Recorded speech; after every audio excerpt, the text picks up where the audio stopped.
Di rumah, Bunda Lisa menyerahkan hak waris Emir kepada Suster L. Suster L sangat bahagia mendengar itu semua.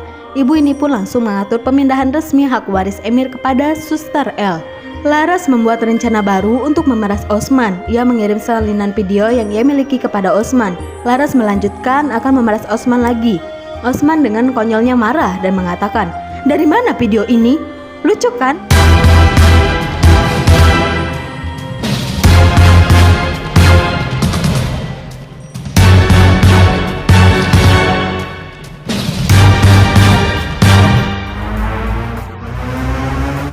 Seharusnya sejak awal ketika Osman menemui Laras untuk menyerahkan uang, Osman langsung menyuruh Edi untuk membunuh Laras. Akibat kecerobohan Osman, Laras pun memiliki ruang untuk memeras Osman kembali. Akhirnya pasangan suami istri ini pusing 7 keliling.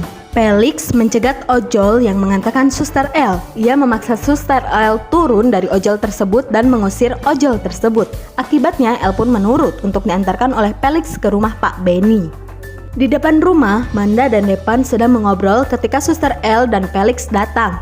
Felix mengatakan pada Manda bahwa ia sudah tidak mencintainya lagi. Suster L yang melihat mereka langsung melengos masuk ke rumah. Depan cemburu dengan Felix, Suster L cemburu dengan Manda. Cocok banget kan? Baik Depan dan Suster L sama-sama menyimpan rasa yang akan meledak satu sama lain pada waktunya. Tapi bukan sekarang, kita tunggu saja. Pak Benny terkenang akan kisahnya dengan Ibu Suster L, di mana Ibu Suster L berselingkuh dengan Pak Benny di masa lalu.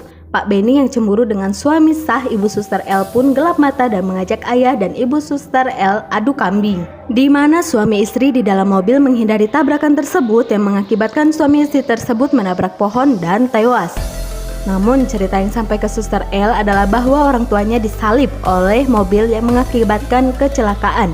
Pak Benny merasa bersalah kepada Suster L, tapi ia juga takut masuk penjara. Suster L menghampiri Pak Benny yang mengenang masa lalu kelam tersebut. Suster L bertanya mengapa Pak Benny meminta maaf padanya. Pak Benny menyanggah bahwa ia hanya mengigau. Manda ngobrol dengan temannya ini. Temannya ini nampak senang dengan cerita Manda. Temannya menghasut Manda untuk menyingkirkan Suster L. Manda pun bertekad untuk memperjuangkan cintanya pada Depan dengan cara apapun sesuai dengan hasutan temannya ini. Pak Osman bahkan menjual mobilnya untuk membayar Laras. Rasanya seharusnya memang Osman melenyapkan Laras daripada mengikuti kemauan Laras tersebut.